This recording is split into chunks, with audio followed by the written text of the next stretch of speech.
Limitation act के questions हैं और आपके टैक्स लॉ के क्वेश्चंस हैं। जैसे हम लोगों का सुबह हम लोगों ने पेड बैच में लिमिटेशन एक्ट पढ़ा। सो लिमिटेशन एक्ट का बेसिक एम क्या होता है? इसका बेसिक एम होता है दैट किसी भी एक्ट के लिए ना, जैसे कोर्ट हमारा इतना फ्री नहीं बैठा रहता कि आप जब केस को उठा के लाए तब हम लोग केस को सॉल्व कर ले। The answer is absolutely no.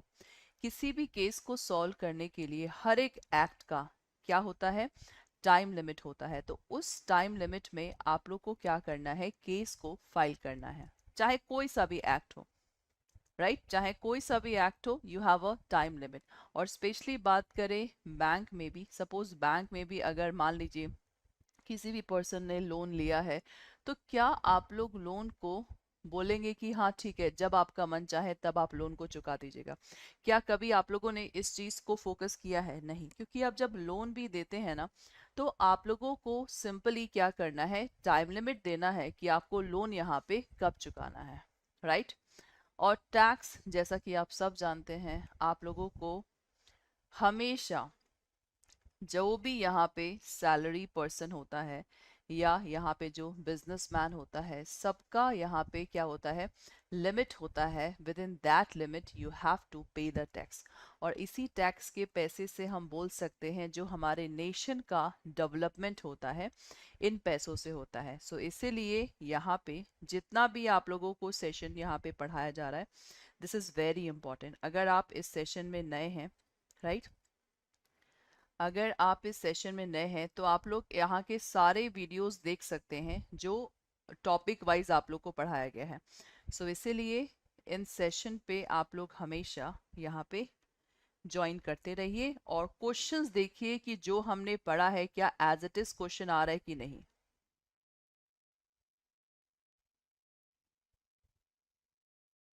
ठीक है। सो चलिए स्टार्ट करते हैं हम लोग अपना सेशन। सबसे पहला क्वेश्चन आप लोग के स्क्रीन पे ये रहा। ठीक है। सबसे पहला क्वेश्चन, और बिल्कुल मैंने पहले ही बोला था चार्ट को याद रखिएगा जो आप लोगों का गिवन है।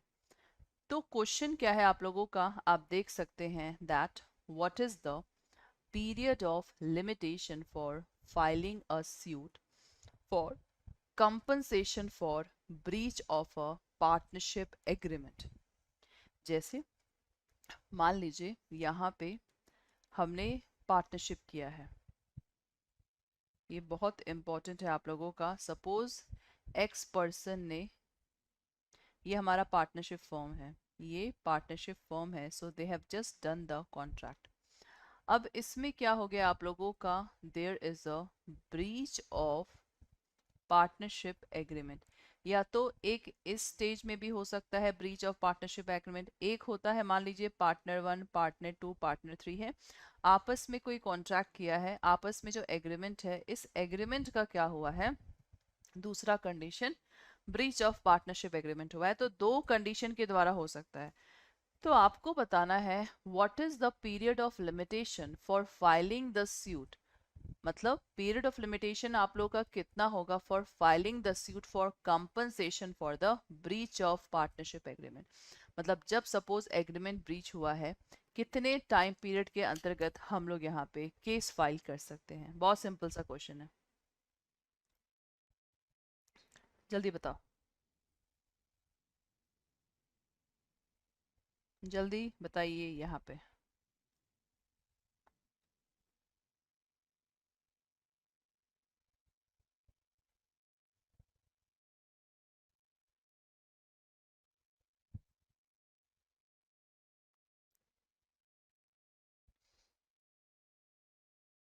जब भी मैंने बोला है, जब भी किसी का लिमिटेशन पीरियड याद ना हो तो आप लोगों को क्या करना है? I think you know.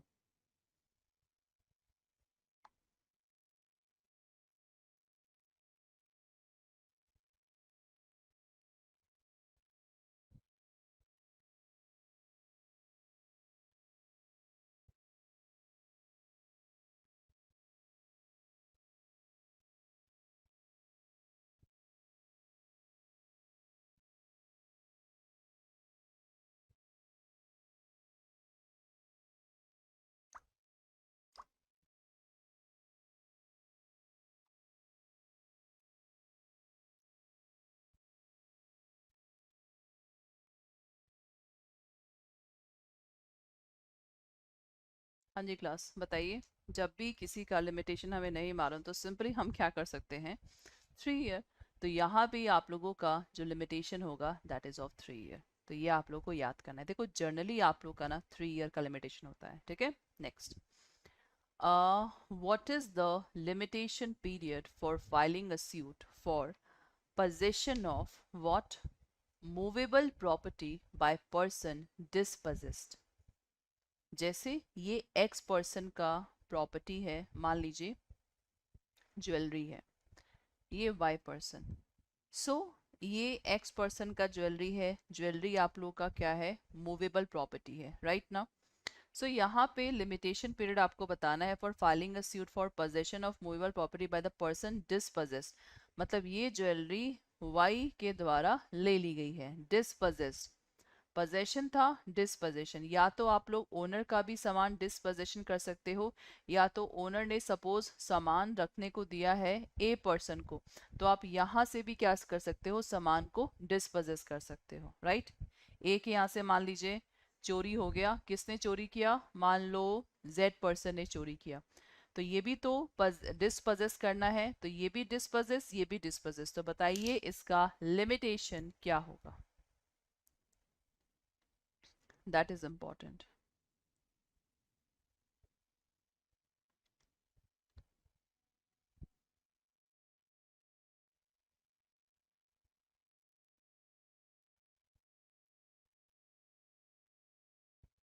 बताइए class.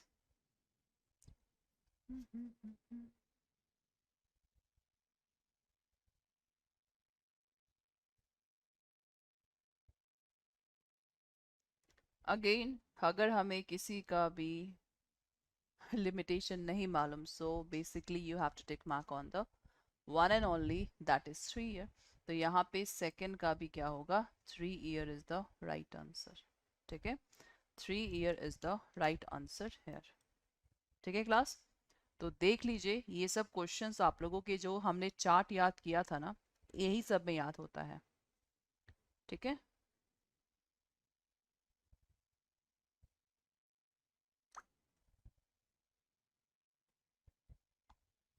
So this is important.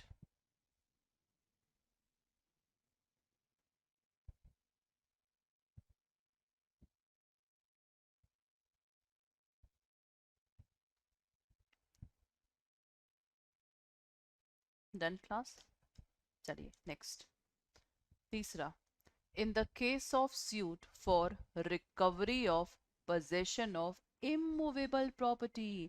अब आप ध्यान से रखिए क्या है आप लोग का, immovable property based on title and if the plaintiff has dispossessed, मतलब plaintiff का प्रॉपर्टी था उसको dispossess कर दिया गया है। लिमिटेशन आपका कितना है, 6 साल, 12 साल, 30 साल, नन ऑफ द अबव। बहुत बढ़िया question, this is very very much important.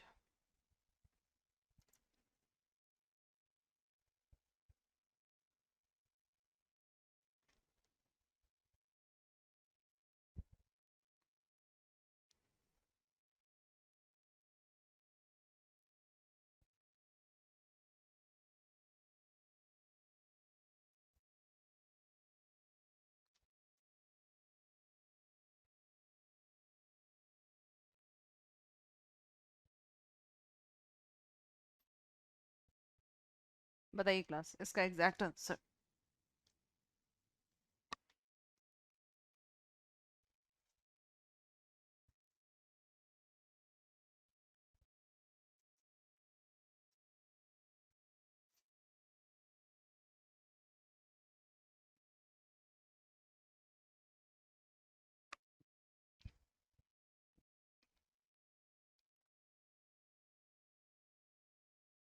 तो यहाँ पे आप लोगों का इमूवेबल प्रॉपर्टी का that is one and only 12 year is the right answer.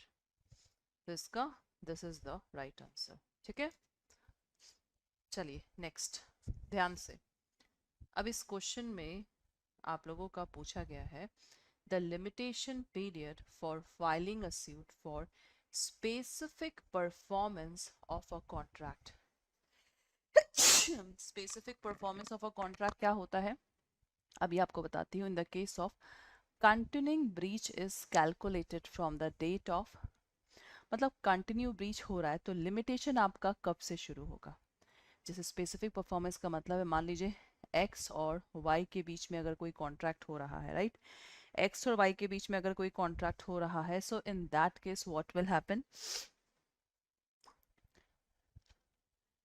X y के बीच में कोई कॉन्ट्रैक्ट है यहाँ पे, तो अगर मान लीजिए एक्स ने क्या किया है, एक बहुत बढ़िया सा पॉट था, ठीक है, पॉट क्या किया, एक्स पर्सन ने तोड़ दिया, वाई का था ये, ठीक है, और एक्स ने तोड़ दिया, तो वाई को एक्स पर्सन से मनी नहीं चाहिए, वाई को एज इट इज यही पॉट चाहिए, क्योंकि वाई ये पॉट मान लीजिए कहीं से भी इराक से लेके आया था, तो उसको स्पेसिफिक परफॉर्मेंस ही चाहिए. तो स्पेसिफिक परफॉर्मेंस में अगर ये मान लीजिए एक्स पर्सन कंटिन्यू ब्रीच कर रहा है, बार बार आता, वाई ने एक बार छोड़ दिया, दो बार, सो इसमें आप लोगों का कब से स्टार्ट होगा लिमिटेशन पीरियड, बताइए.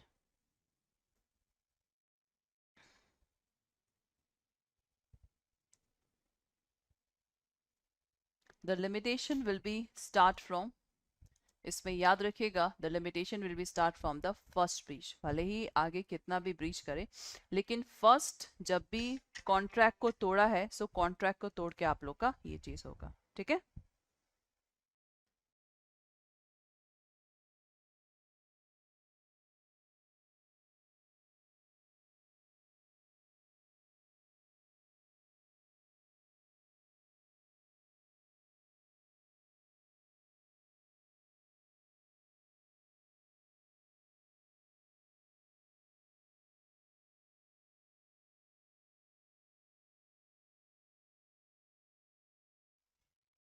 ठीक है क्लास, चलिए next. What is the period of limitation for filing a suit for recovery of possession of the ancestor property by a co-sharer? Ancestor property का मतलब क्या है, जो आप लोगों के बिल्कुल पुराने दादा से परदादा, परदादा से परदादा से दादा, दादा से पापा, इन सबको प्रॉपर्टी जाता है, ठीक है, बाय अ को-शेयर. तो आपको बताना है कि what is the period of limitation for filing a suit for recovery of possession of ancestor property by a co-share. Co-share मतलब जिसका हिस्सा है, उसको मान लीजिए हिस्से से निकाल दिया गया, तो कितने साल में वो क्या कर सकता है, केस फाइल कर सकता है, 12 साल, 6 साल, 3 साल, 30 साल, बताइए.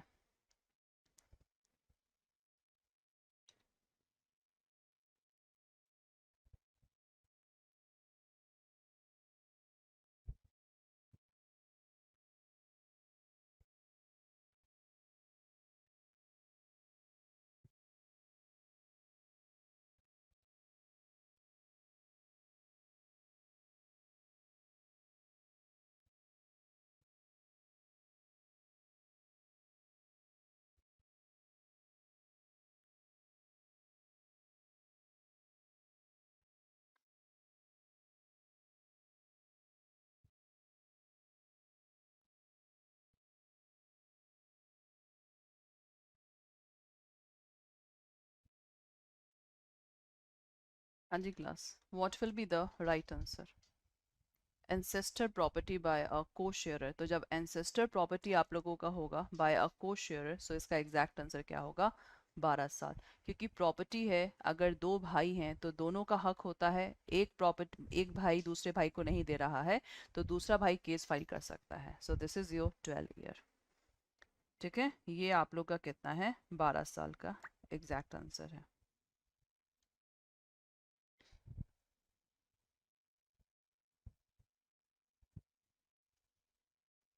ठीक है. So this is the right answer. Now next one. What is the period of limitation for suit relating to immovable property for the foreclosure class? अब यहाँ पे अब इस चीज को हाईलाइट करने की वो नहीं है, foreclosure by the mortgagee is a 30 साल, 12 साल, 3 साल, 1 साल. अभी जस्ट इसको हम लोगों ने पढ़ा था.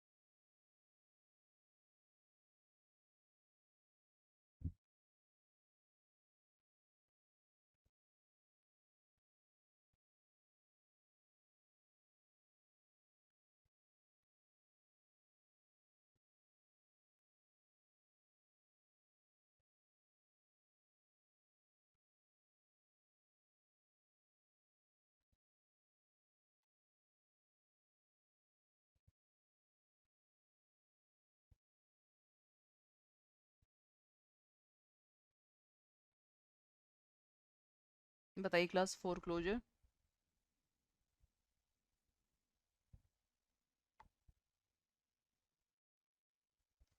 तो यहाँ पे क्लास फोरक्लोजर का हम लोगों ने ऑलरेडी पढ़ा है। The answer will be 1 and only 30 year is the right answer. ठीक है, next. The law of limitation, okay, only bars remedy but does not extinguish with the depth right property recovery. मैंने आपको पहले ही बोला था, suppose agreement कोई breach हो गया, मेरे 5 लाख क्या हो गए, हट गए, मतलब 5 लाख मेरा लॉस हो गया। तो limitation only bar the remedy, 3 साल के अंतर्गत मुझे जाना था, तो रेमेडी क्या है, totally bar, but does not extinguish, क्या चीज एक्सटिंग्विश नहीं करेगा, बताइए।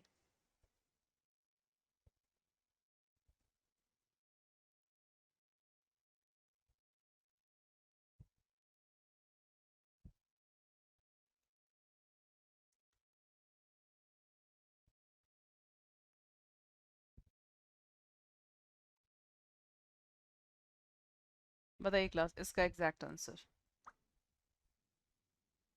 तो यहाँ पे जो आपका हक है, राइट है, that can not be this, तो सेवेंथ का c will be the right answer.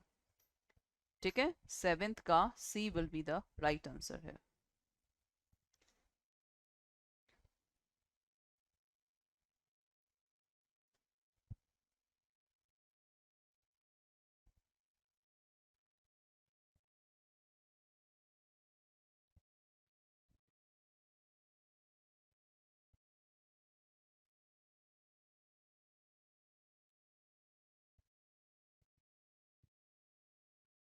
ठीक है, this is the right answer. Next, the limitation, the limitation for filing a suit by surety.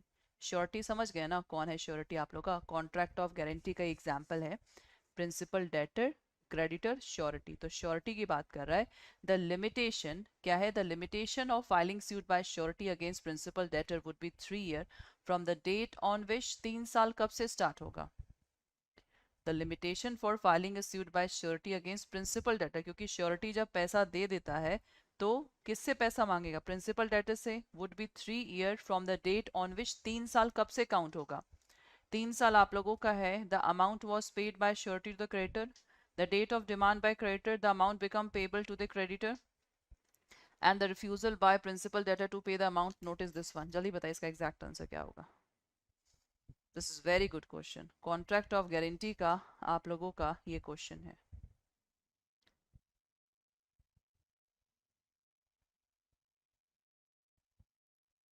Contract of guarantee, तो यहाँ पे इसका exact answer क्या है, जब से अमाउंट पे कर देगा श्योरिटी क्रेडिटर को, तब से आपका स्टार्ट हो जाएगा लिमिटेशन पीरियड। ठीक है, next, the period spent in prosecuting the case before consumer forum court. बताइए, जो हमने टाइम स्पेंड किया है प्रोसिक्यूटिंग में, या कोई भी केस हम करते हैं जिसमें हमने 9 पॉइंट्स पढ़ा था, मैंने आपको पेड वर्क पढ़ा था, so that time will be included, excluded, partially excluded या पार्शली इंक्लूडेड। तो वो टाइम हम लोगों का क्या हो जाएगा, वो टाइम हमारा क्लास एक्सक्लूड हो जाएगा। 9th का B will be the right answer, exclude. Next, in computing the period of limitation for the appeal, जब अपील का हम लिमिटेशन काउंट करेंगे, the day on which judgment pronounce excluded, the day on which judgment pronounced shall be included, the time taken preparing decree included, the day on which judgment pronounced and the time requisite for obtaining the copy will be excluded। तो हम लोगों ने I think ये d point यहाँ पे पढ़ा सा, so d is the exact answer for this question.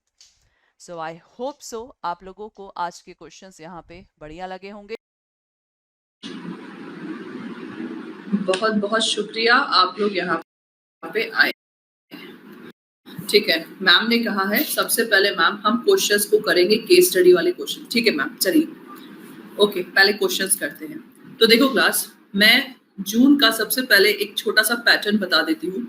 जब जून में आप लोगों का एग्जाम हुआ था, जून 2023 में, तो मतलब सबको एक डर था। आप लोगों का जो बीएफएम का पेपर था, एवीएफएम का पेपर था, देन एवीएम का जो पेपर होता है, और बीआरबीएल। देखो, इन तीनों का जो पेपर पैटर्न था ना, जैसे नहीं ये क्वेश्चन का स्टेटमेंट आता है, ये 1, ये 2 लिखा रहता है, ये 3 लिखा रहता है। उसके बाद आपको बताना है कि कौन सा स्टेटमेंट आप लोग का सही है, राइट? तो ऐसे क्वेश्चन आए थे, तो काफी बड़े बड़े क्वेश्चन थे, बिकॉज 1 2 3 4 5, कभी 5 पॉइंट, कभी 6 पॉइंट थे।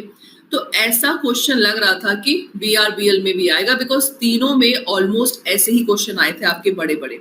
लेकिन जब आपका पेपर हुआ BRBL का, तो 70 प्लस जो क्वेश्चंस थे आप लोगों के, 1 लाइनर क्वेश्चन आए।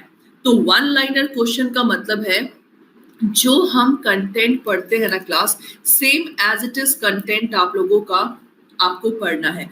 1 लाइनर मतलब 2 लाइन का क्वेश्चन होगा, 4 ऑप्शंस होंगे। तो जो मैं आप लोग को YT सेशन में करा रही हूँ, कराऊंगी, अच्छे से देखना, ट्रस्ट मी, आपका 90% जो क्वेश्चन है ना YT से कवर हो जाएगा एग्जाम वाला, ठीक है? यूट्यूब सेशन में और जो मैंने आपको क्वेश्चंस दिए हैं, आप लोग का ऑलमोस्ट कंप्लीट हो जाएगा। तो इसीलिए 1 लाइनर क्वेश्चन और दूसरा पैटर्न आता है आप लोग का केस स्टडीज क्वेश्चन। तो केस स्टडीज क्वेश्चन में ना घबराना नहीं है। एक्चुअल में केस स्टडी क्वेश्चन में होता क्या है, जैसे जिनके लिए नया चीज है मैं उनके लिए बता रही हूँ। सपोज मान के चलो 10 से 15 क्वेश्चन, कितना बोला मैंने, 10 से 15 क्वेश्चन आप लोगों के केस स्टडी वाले आते हैं। तो केस स्टडी में क्या होता है ना, कहानी लिखा रहता है। क्या होता है? कहानी। अब आपको कहानी को पढ़ना है, तो भाई पेपर आप ही जानते हो दोनों लैंग्वेज में आता है। कहानी को सही से पढ़ना है, और सबसे पहले कहानी पढ़ के, मे बी 1 पेज का कहानी है, आधे पेज का कहानी है, उस कहानी को पढ़ के सबसे पहले आइडिया लगाना है कि ये कहानी किस कॉन्सेप्ट पे बेस्ड है। मतलब मैं आपको ट्रिक दिखा रही हूं, ठीक है? ये कॉन्सेप्ट पे बेस्ड है, हमें सर्च करना है। ये तब मालूम चलेगा जब हमें सारे कॉन्सेप्ट A to Z मालूम है। अगर आपका कॉन्सेप्ट 1-2 भी मिसिंग है, आप केस स्टडी के क्वेश्चन नहीं कर सकते हैं, बिकॉज पढ़ने में ही आप लोगों को बहुत टाइम लगेगा। तो इसीलिए कॉन्सेप्ट क्लियर होना चाहिए। जैसे ही कॉन्सेप्ट क्लियर होगा, आप लोगों के सामने जो 4 ऑप्शंस होंगे ना, आप एक पे भी अच्छे से टिक मार्क कर सकते हैं। Neha mam, you are unable to see the question that you give in handout. Why Neha mam? जो भी यहाँ पे कैंडिडेट्स हैं, मैं हर एक एक्ट के क्वेश्चन देती हूँ हैंडआउट के जरिए। क्या आप सबको मिल रहा है ना? एक बार हाँ या ना में से रिप्लाई कर दीजिए। आप सबको मिल रहा है क्लास? जो हैंडआउट के जरिए सबको दिख रहा है? नेहा मैम देखिए, सबका रिप्लाई यस है। आपका I don't know why no आ रहा है। देखो मैम, सबका रिप्लाई यस है,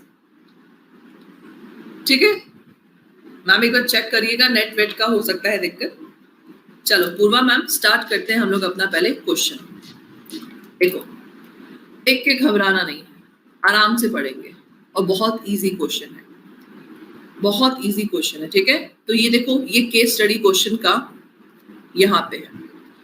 घोष मैम, हैंडआउट का आंसर उसी में रहता है, ठीक है मैम? हैंडआउट में जो क्वेश्चन रहता है, आंसर वहीं पे रहता है। चलो मैम सर क्लास, अब देखते हैं। जब भी ऐसे क्वेश्चंस आते हैं ना, मैं तो सबसे बोलूंगी डायग्राम प्रेफर करो। एक रे डायग्राम रफ पेज मिलता है, बनाइए। पढ़ते हैं, Dharmodas Ghosh respondent in this case. अब रिस्पोंडेंट क्या होता है, आपको पहले ही बताया है। एक होता है प्लेंटिफ और एक होता है आपका रिस्पोंडेंट। रिस्पोंडेंट को हम लोग डिफेंडेंट भी बोलते हैं। तो मैं आपको पहले ही बता चुकी हूं, जब मैंने सिविल और क्रिमिनल में आप लोग का डिफरेंस पढ़ाया था। प्लेंटिफ का मतलब होता है जो बंदा केस फाइल करता है, और जिसके ऊपर केस फाइल करता है दैट इज कॉल्ड रिस्पोंडेंट। मैंने आपको जब सिविल केस और क्रिमिनल केस में डिफरेंस बताया था, तो इस पॉइंट को मैंने बताया था, राइट? सो क्लास, धर्मोदास कौन है? धर्मोदास घोष कौन है? रिस्पोंडेंट है। तो रिस्पोंडेंट का मतलब समझ जाओ, गलती इसने किया होगा। Respondent in this case was a minor. कौन था ये? माइनर था, ठीक है? And the sole owner of his immovable property that is located in Kolkata. मतलब यहाँ पे चलो आप प्लेंटिफ ये सब छोड़ दो, आप सिर्फ धर्मोदास को याद करो। तो धर्मोदास का क्या किया मैंने, यहाँ पे ये नाम लिख दिया। ये हमारा धर्मोदास घोष है जो कि आप लोग का माइनर है।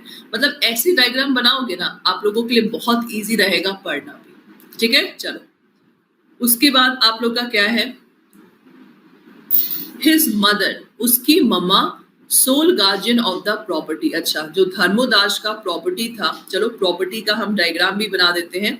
ये मान लो प्रॉपर्टी है, ठीक है, क्योंकि आप लोग का क्या है, his mother is a sole guardian of property, तो समझ जाइए इमूवेबल प्रॉपर्टी है, क्योंकि लिखा हुआ है तो मान लीजिए लैंड होगा।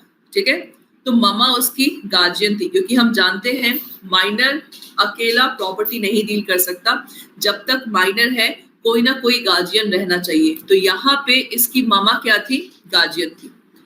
20 जुलाई 1895 की बात है। The respondent executed a mortgage deed in the favour of plaintiff Brahmodatt. अच्छा जी, अब माइनर ने क्या किया, एक कॉन्ट्रैक्ट किया, किसके साथ, ब्रह्मोदत्त के साथ।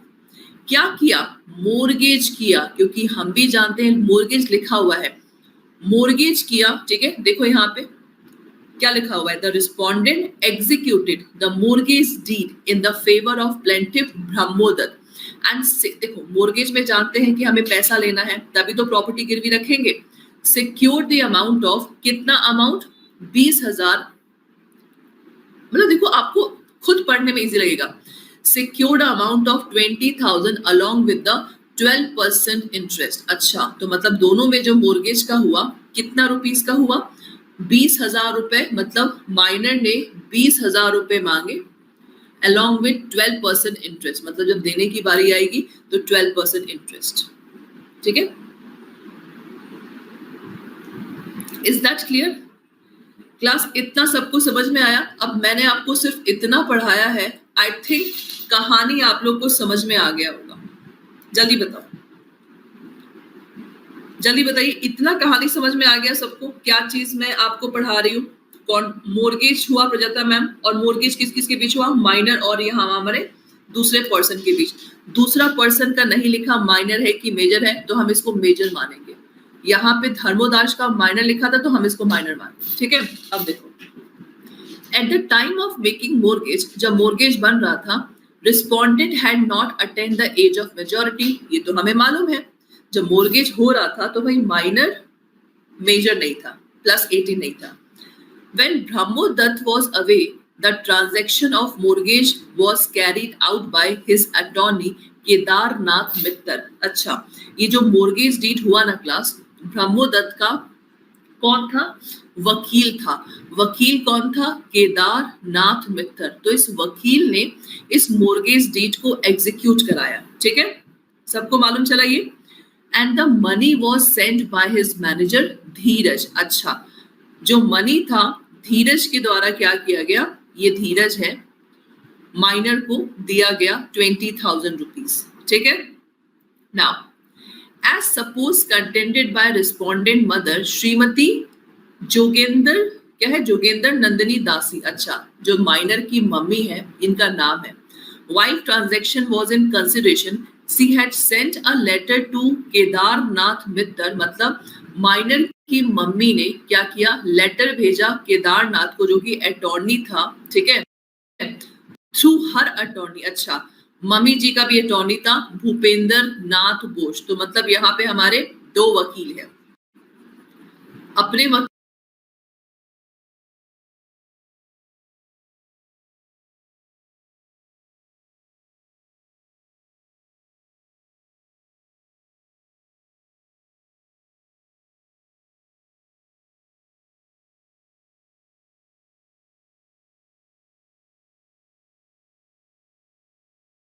हमारा, देखो मेन पार्टी तो ये है और ये हमारा मेन पार्टी है।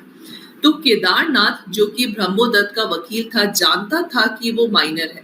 Nevertheless he further the mortgage, और जानते हुए भी उसने मोर्गेज को एग्जीक्यूट किया and enclose it with the declaration by the respondent which stated that respondent had attained the age of majority after providing the insurance। मतलब उसमें गलत लिख दिया। However, 10 September 1985 the action was brought against Brahmodatt। अच्छा, अब देखो अब आप लोग का लीगल का कहानी शुरू हुआ। केस फाइल हुआ Brahmodatt by Dharmodas and his mother, मतलब उसकी मम्मी और माइनर दोनों ने ब्रह्मोदत्त पे क्या किया, केस फाइल कर दिया, which called for the declaration of mortgage void। मतलब मम्मी और माइनर क्या बोल रहे हैं कि देखिए जी, हमने जो मोर्गेज किया है दैट इज void। अब आप लोगों को यहाँ पे बताना है, हाँ एग्जैक्टली ज्योतिका मैम, केदारनाथ, देखो मैं लिख देती हूँ, देखो मैम अब इतना बड़ा है, मैंने क्या किया इसको डायग्राम में, तो मैम ये केदारनाथ लॉयर है किसका, इसका, और मैम ये जो भूपेंद्र नाथ बोस है इसका लॉयर है, तो ये लॉयर है मैम, और ये इसकी मदर है। तो मैम सिंपल सा केस है, मदर और इस माइनर ने केस फाइल किया ब्रह्मोदत्त पे कि जो हमने मोर्गेज किया है दैट इज नॉट वैलिड। अब सबसे पहले अपना दिमाग का बत्ती घुमाइए, बताइए आप इस केस में क्या क्या कॉन्सेप्ट अप्लाई कर सकते हैं।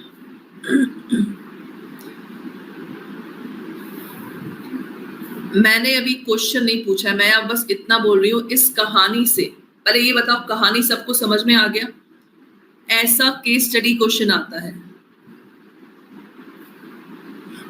इस कहानी से आप क्या क्या चीजें दीपक सर आपने एनालाइज किया, बताइए, बताओ सरोज मैम, मैं एक एक पॉइंट आप लोगों का यहाँ पे लिखूंगी।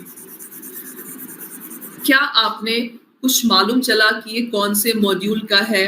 अच्छा दीपक सर, रोशनी मैम ने वॉइड, दीपक सर ने void agreement, void ab initio, essential point. अरे लिप्सा मैम इसी को कहते हैं केस स्टडी क्वेश्चन, इतना बड़ा पैराग्राफ आएगा, बताओ सबके लिप्सा मैम आंसर भी आने लगे, आप पैराग्राफ को ही कहानी देखते रहिए। यहाँ पे कईयों का आंसर आया मैम ये जो एग्रीमेंट हो रहा है ना मैम ये वॉइड एग्रीमेंट है, मैम ये एग्रीमेंट हो रहा है ना मैम दैट इज वॉइड एब इनिशियो। और क्या क्या रिप्लाई आया है, एग्रीमेंट इज वॉइड, ठीक है, बहुत बढ़िया। जिन्होंने शुरुआत से नहीं सुना है प्लीज आप लोग दोबारा से अब रिकॉर्डेड सेशन में देखिएगा। बहुत बढ़िया जतिन सर। तो पहले फटाफट जो ए और बी के बीच में हुआ है क्या एग्जीक्यूट होगा?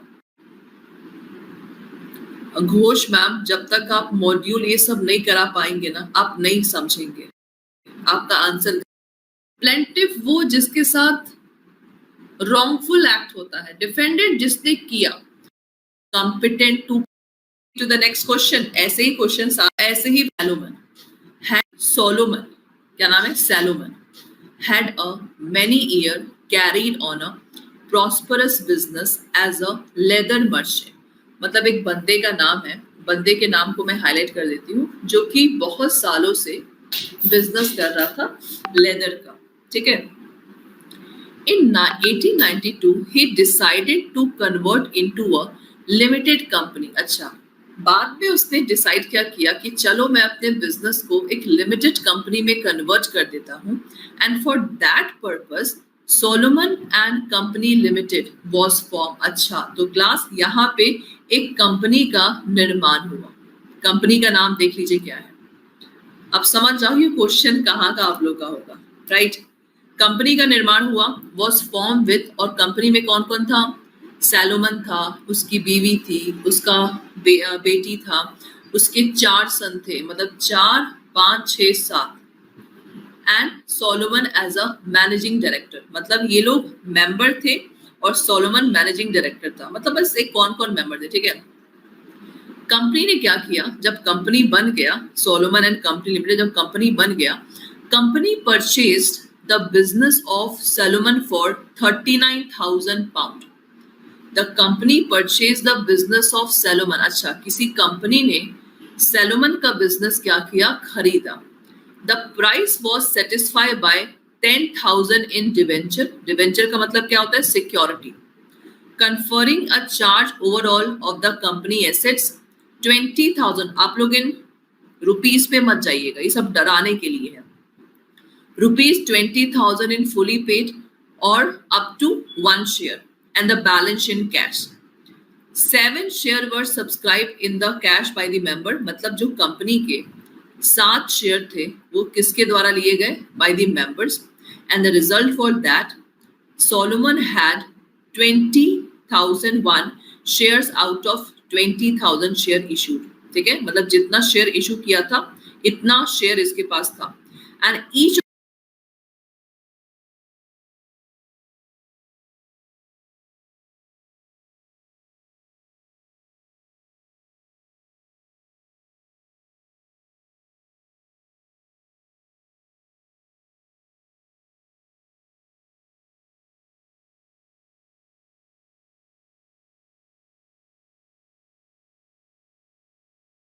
अब देखो प्लेंटिफ डिफेंडेंट आपको समझ जाना है। प्लेंटिफ वो जिसके साथ रॉन्गफुल एक्ट होता है, डिफेंडेंट जिसने किया। प्लेंटिफ ने क्या किया? टेलीग्राफ किया किसको? मतलब टेलीग्राफ मतलब जो नहीं पहले टेलीग्राम लिखते थे, तो प्लेंटिफ ने टेलीग्राफ लिखा किसको? डिफेंडेंट को। ध्यान से क्लास, प्लेंटिफ ने टेलीग्राफ लिखा डिफेंडेंट को, और टेलीग्राफ में क्या था? Will you sell us Bumper Hall Pen? अच्छा, मतलब प्लेंटिफ ने ना क्वेश्चन लिखा था। प्लेंटिफ ने अपने लेटर में क्या लिखा था? क्वेश्चन लिखा था कि क्या तुम अपना बम्पर हॉल पेन बेचोगे? टेलीग्राफ लोवेस्ट कैश प्राइस, तो तुम लोवेस्ट कैश प्राइस बता देना। They were seeking the information about the price, मतलब एक तरह से प्लेंटिफ को प्राइस जानना था। डिफेंडेंट देखो क्या रिप्लाई करता है। डिफेंडेंट रिप्लाई मतलब ये रिप्लाई करता है, the lowest cash price of bumper hall is 900 pound, sorry dollar. तो यहाँ पे जब हमारे प्लेंटिफ महोदय ने क्वेश्चन पूछा, तो डिफेंडेंट महोदय ने आंसर दे दिया। देखो क्लास, क्वेश्चन आंसर, राइट। अच्छा, द प्लेंटिफ देन टेलीग्राफ्ड, प्लेंटिफ ने फिर टेलीग्राफ, मतलब प्लेंटिफ ने फिर टेलीग्राफ किया, मतलब नंबर 1 ये टेलीग्राफ, अब नंबर 2 देखो, नंबर 1 का क्वेश्चन आंसर आ गया, नंबर 2 में क्या किया, क्या लिखा? We agree to buy Bumper Hall Pen for $900 asked by you. उसने अपने टेलीग्राफ में लिखा कि हम एग्री हैं आप जो 900 में डॉलर में बेच रहे हो। अब एक बात बताइए, कहानी यहीं पे समाप्त। This is called contract. समझ में आ ही गया होगा कॉन्ट्रैक्ट का क्वेश्चन, बताओ। This is called contract. What is this?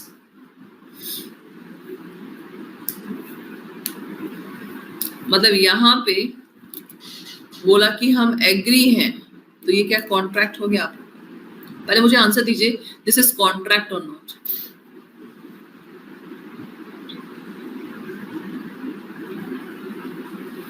ये क्वेश्चन आप लोगों का मॉड्यूल डी का है। एक्ट का नाम है इंडियन कॉन्ट्रैक्ट 1872। क्या ये कॉन्ट्रैक्ट हुआ? कॉन्ट्रैक्ट का फॉर्मूला क्या होता है? कॉन्ट्रैक्ट का हम लोगों को फॉर्मूला मालूम है, जब ऑफर होता है तो ऑफर को एक्सेप्ट किया जाता है, तब जाके प्रॉमिस बनता है।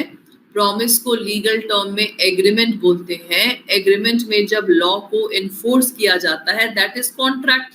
यहाँ पे एक बंदे ने क्या पूछा है? क्वेश्चन पूछा है, इसका आंसर आ गया।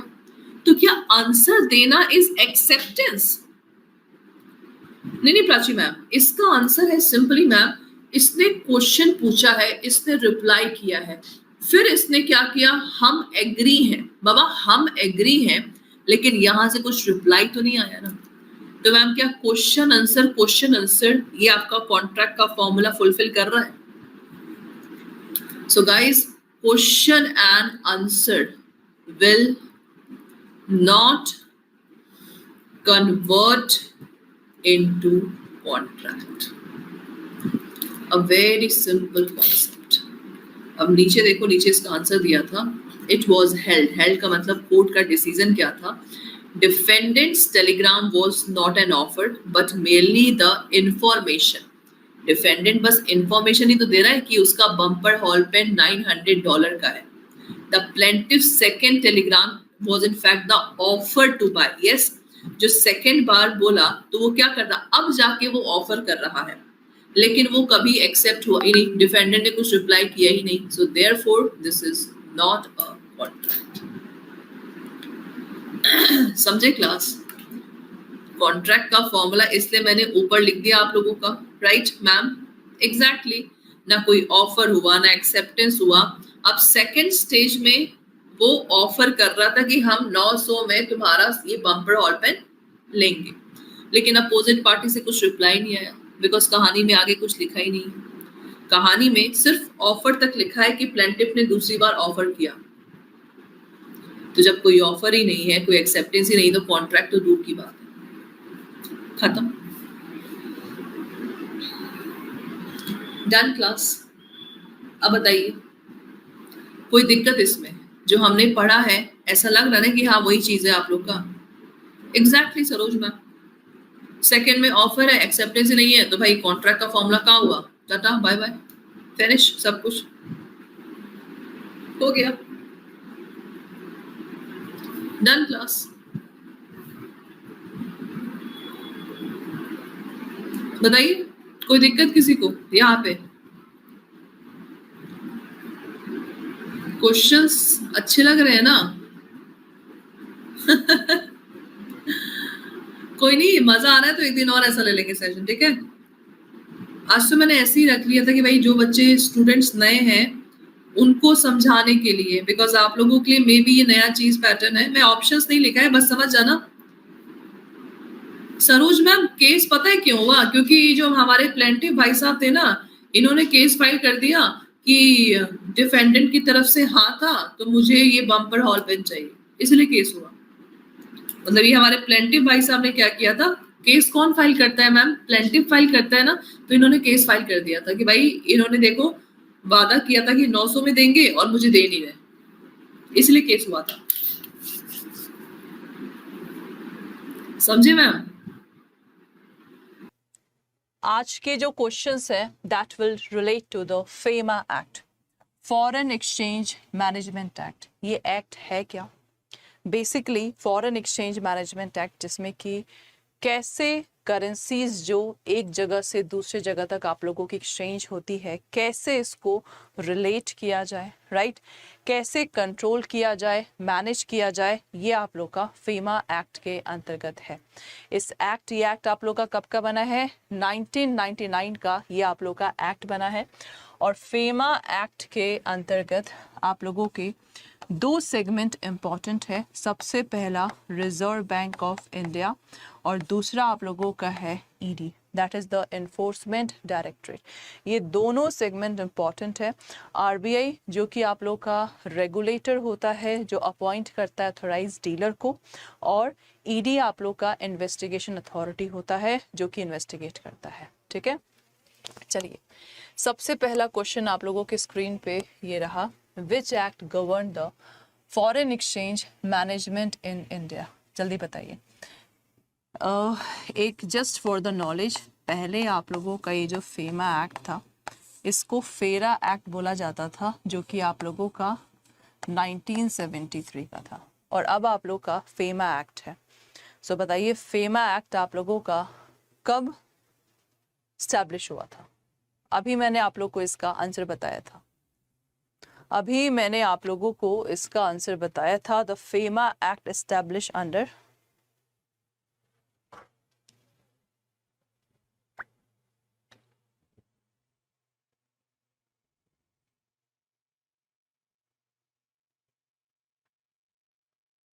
So यहाँ पे class the right answer will be FEMA 1999. This is the right answer. First का A will be the right answer. Okay, next. You have to tell me, name the authority, right? Name the authority that regulate the foreign exchange in India. It is Enforcement Directorate जो regulate करता है. क्या करता है? Regulate. RBI, Finance Ministry या SEBI. Which of the following is the right answer, class? Tell me.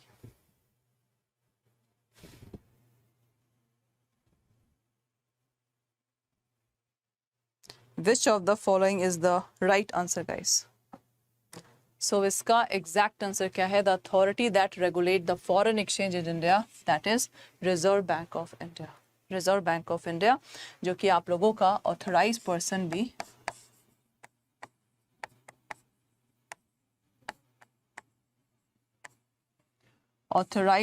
भी क्या करता है? That appoint. ठीक है, जिसमें आप लोगों के जैसे कई सारे बैंक्स जिसको आरबीआई अपॉइंट करता है या अदर मेंबर्स भी आप लोगों के होते हैं इसमें. ठीक है, नेक्स्ट आप लोगों का है question that who investigate the contravention का मतलब होता है रूल्स रेगुलेशंस के opposite of the provision of FEMA. मतलब जिस भी किसी पर्सन ने फेमा के रूल्स रेगुलेशंस को वायलेट किया है तो कौन अथॉरिटी इन्वेस्टिगेट करेगा? क्या enforcement directorate, RBI, finance minister या सेबी? बताइए इसका एग्जैक्ट आंसर.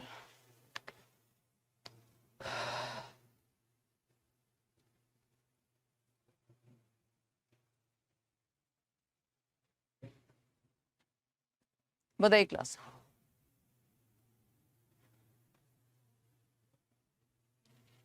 हु इन्वेस्टिगेट, जैसे आप लोग का पुलिस का काम क्या होता है? जब पुलिस किसी भी केस में आती है सबसे पहले the police investigate, right, police investigate करती है, देन आप लोगों का चार्जशीट पेश करती है, देन कोर्ट के सामने पुट करती है, क्योंकि जो पुलिस होती है वो स्टेट गवर्नमेंट के बिहाफ पे काम करता है. क्रिमिनल केस में एक पार्टी आप लोग का स्टेट होता है, एक पार्टी आप लोग का क्रिमिनल होता है. तो स्टेट का काम है क्रिमिनल को पनिशमेंट दिलवाना. सो बताइए who have authority under the FEMA act?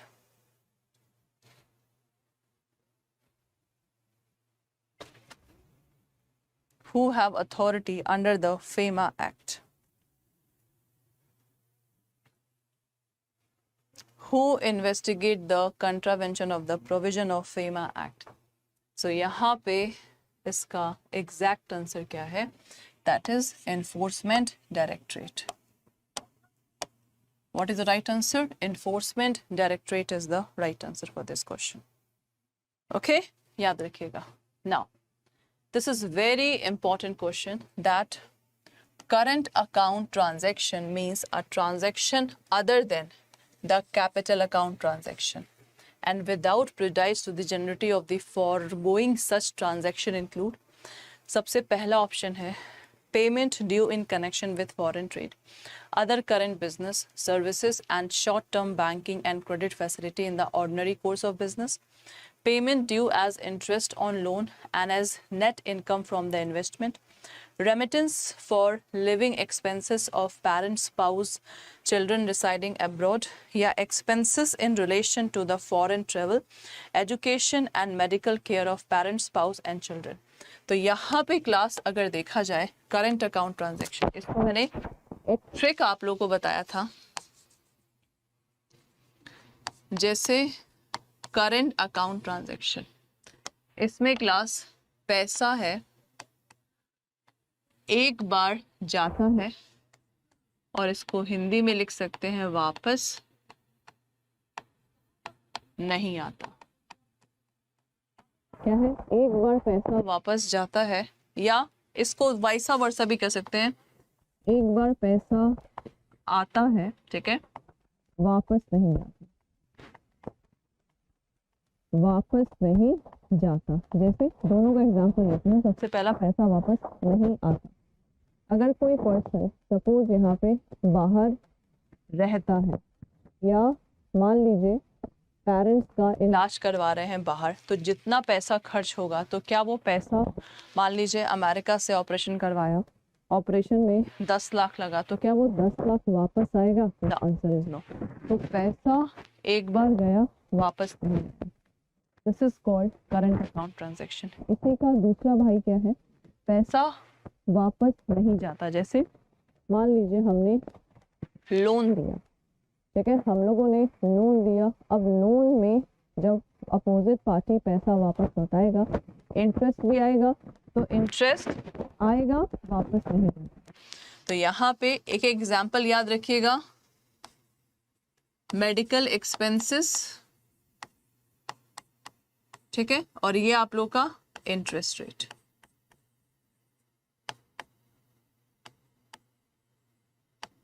ये आप लोग का इंटरेस्ट रेट। तो ये दोनों एग्जाम्पल क्या है आप लोग के करंट अकाउंट ट्रांजैक्शन के हैं।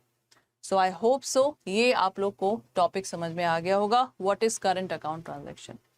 अब मैं आपको समझाने जा रही हूँ what is capital account transaction. तो कैपिटल बहुत इजी है। कैपिटल अकाउंट ट्रांजैक्शन में बेसिकली आपने क्या किया, जैसे इसको पहले डायग्राम के सहित समझ लेते हैं।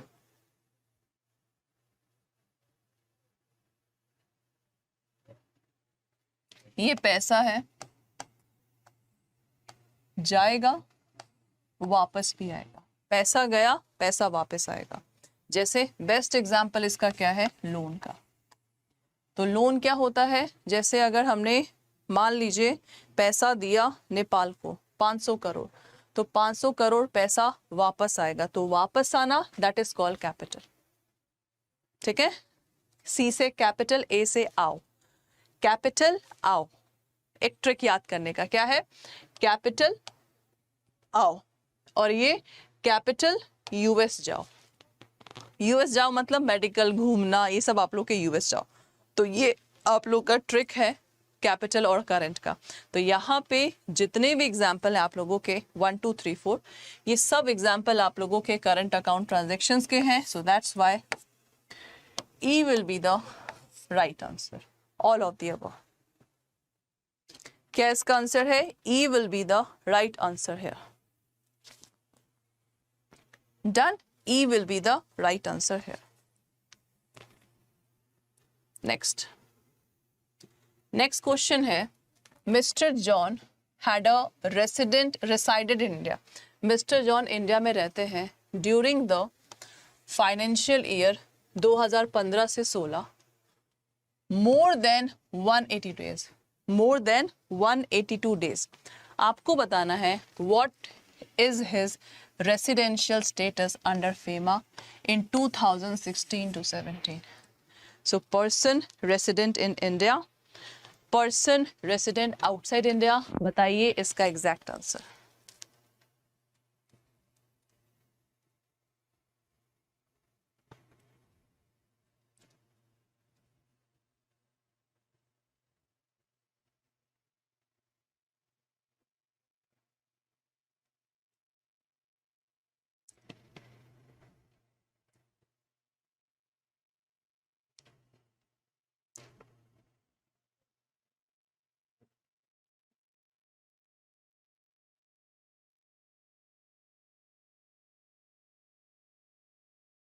हाँ जी क्लास बताइए, हमने पढ़ा भी था डेफिनेशन में पर्सन रेसिडेंट इन इंडिया कौन कहलाता है।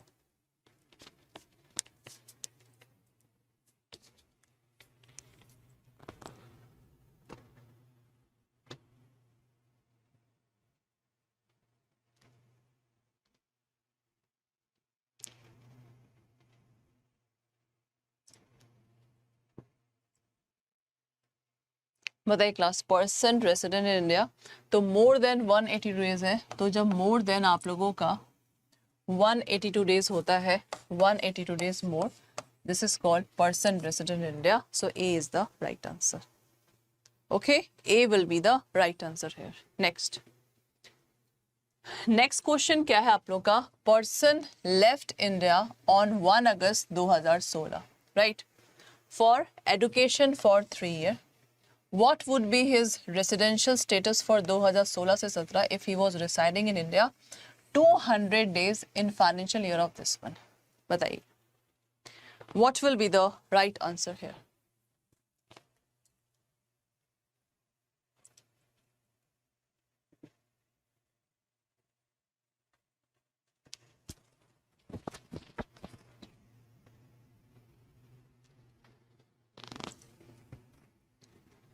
What would be the right answer here?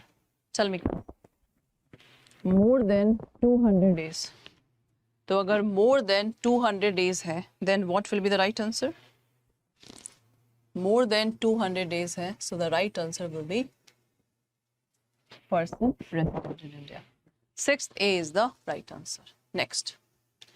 जो foreign exchange होता है, transaction involve the monetary transaction among resident of the same country, between resident of two countries only, between resident of two and more countries, among resident of at least 3 countries.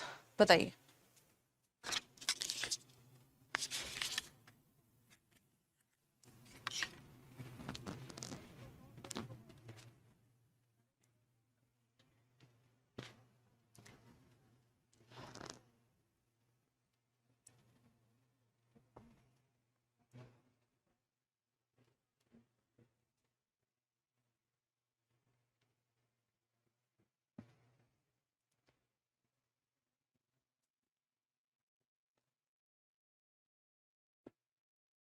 Yes class, जल्दी बताइए.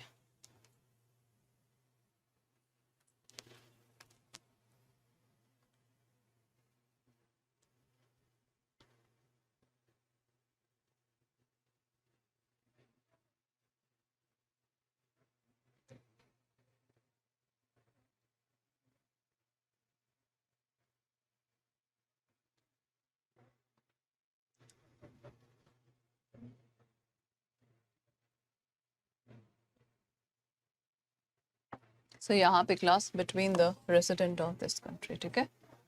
This is the right answer. Okay. Quantum of penalty for violation of section 13 shall be if the sum involved quantifiable. जब भी punishment की बात आती है, suppose if it is quantifiable. Quantifiable का मतलब क्या होता है? That is calculated. तो ये पूछा है कितना sum pay करना पड़ेगा? And if it is unquantifiable, that is uncalculated, तो बताइए आप लोगों का कितना यहाँ पे होगा.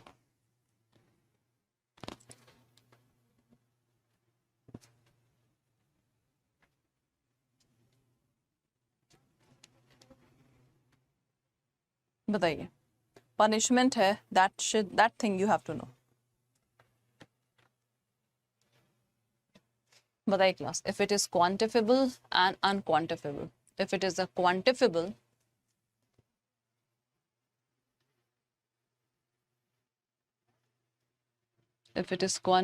then जितना सम पकड़ा जाएगा उसका 3 गुना. तो 3 गुना, और अगर क्वांटिफेबल नहीं है तो 2 lakh. This is the right answer. This is class the right answer for this question. Okay, that's cool. Next. An authorized person under FEMA does not include. An authorized person does not include what? Authorized dealer, authorized money changer, offshore banking unit या exchange broker.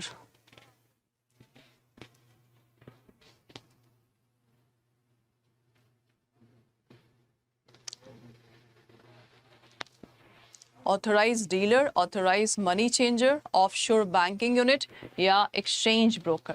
What is the right answer?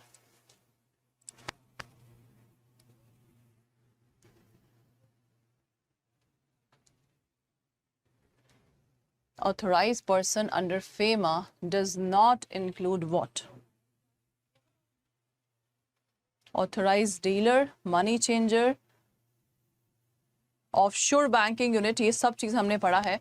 Exchange broker आप लोग का include नहीं था, so 9th का D will be the right answer. Next. Foreign exchange market is consider 24 hour market. क्यों बताइए? Because it is open all through the day. All transactions are to be settled within 24 hours. C. Due to geographical dispersal, at least one market is active at any point of time. Yeah, minimum 24 hours must elapse before any transaction is settled. So which of the following is the right answer?